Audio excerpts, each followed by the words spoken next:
Here is a video response to Cookoo Cultists Talk About Money and Other Things by Secular Numinist. So I'll quote to start off. He says, "I want to make it clear that money is not wealth. Increasing the money supply doesn't increase the wealth. I'm hoping that you get this. If you do, I'm wondering what you think money is." And he says money is a medium of exchange. Okay, so I always wonder why people state things that are so obvious. I mean, you want to make it clear that money is not wealth. Well, you're saying you hope that we get this. Well, yes, everyone gets this. Everyone understands that money is only paper. I mean, sure, there are some people that don't figure that out, but I mean, it's pretty common sense. You can't eat paper, and you can't wear paper for the most part. The point of the matter is that this medium of exchange has been used as a form of abuse. So this is what needs to be changed, and that's clear. So it's not about debating whether or not, what the definition of money is. It's about getting to the point and being specific and not just looking to our education pre-programming. So I'll go on to the second point. If you advocate, he says, quote here, if you advocate the means of productions by means of a state, then what you're talking about isn't money at all. It should really be tokens. Well, tokens or money, it's really irrelevant. We say equal money for all. We don't say equal tokens for all. So you're trying to suggest that what can be purchased with the exchange is limited to what tokens are given out.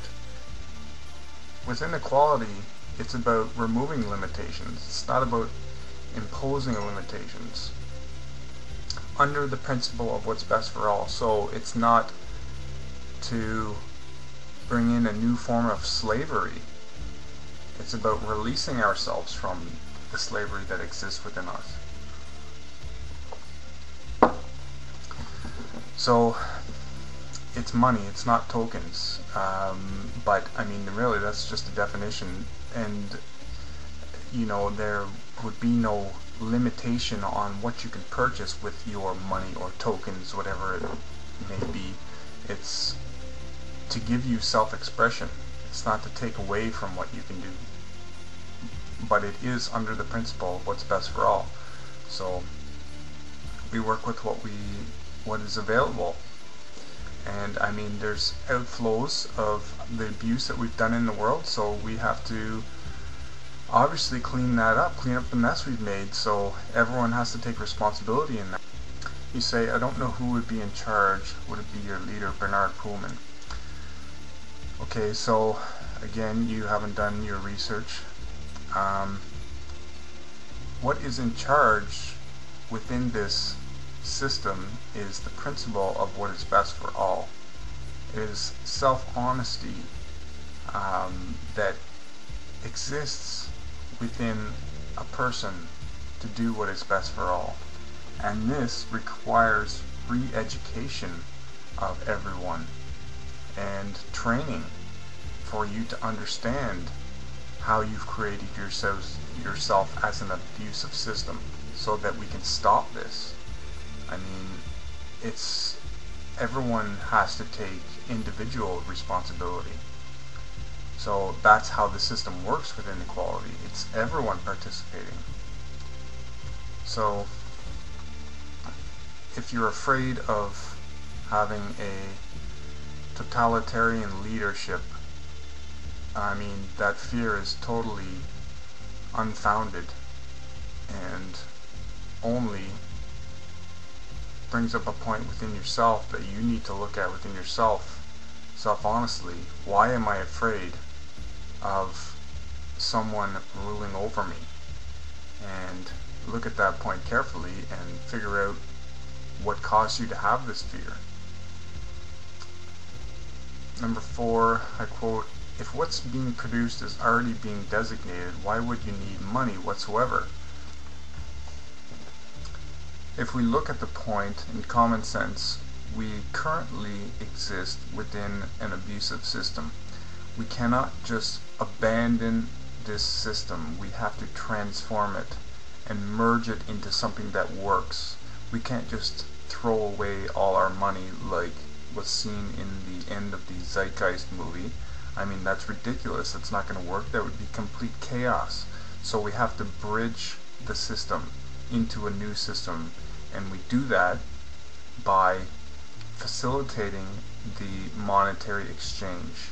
So we still need money, in fact, as a a currency, as something that can be traded, so that we don't just have complete chaos. It's something that bridges the two systems together.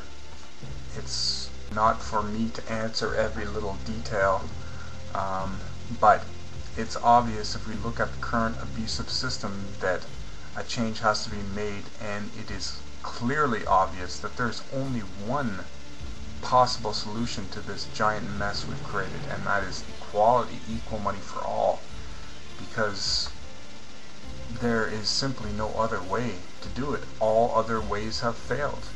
Look at the history of mankind. Man has always wanted to dominate and control and cause tremendous suffering, and that has led us to this point. We're on the verge of annihilation, and it's to really look at that point and say, okay, we need a solution that works, that supports life, rather than just killing ourselves. And I don't see any other solution on the table. So, if you're spending all this energy attacking the point of equal money, why don't you come up with a solution that you think would work? I don't see any solution from anyone.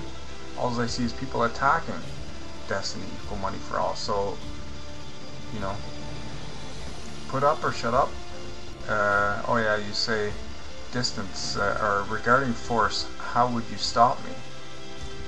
So, how would equality stop you?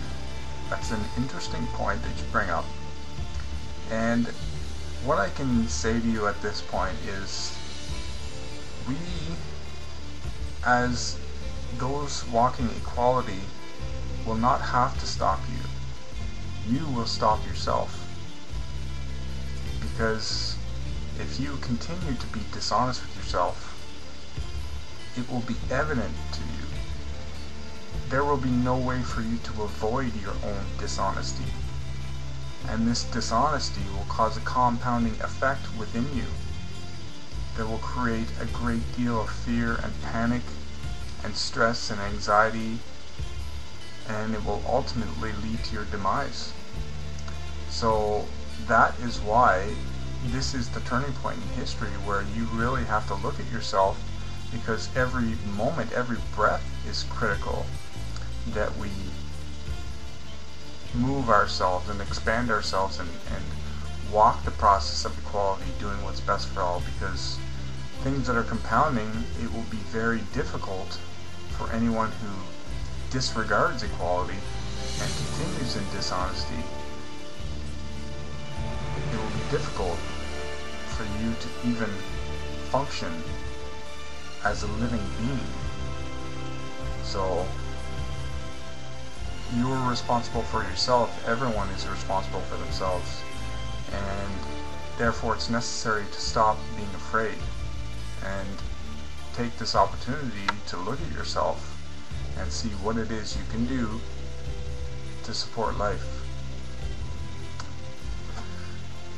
And on the spelling mistakes, well, geez.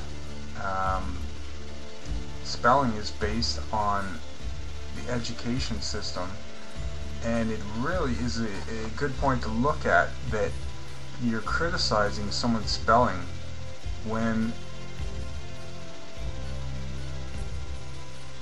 spelling is all about how you define someone's expression and judge someone's expression and limit someone's expression and believe that you're better than someone because you can spell better or you spell things differently. I mean, obviously, if we look at how you spelled your YouTube account name, I don't know if that's found in the dictionary anywhere. I don't think so. So I'm not criticizing you for your spelling, but I'm just pointing out to you, here you are criticizing the spelling of others when, I mean, I'm assuming you base this criticism and judgment on dictionary definitions in your own education. So how come you don't comply with your moral beliefs? I've read the Equal Money site and it's very clear to me the message, so I don't see any point in criticizing the spelling. But anyway, thanks for the commentary, and we'll see what happens.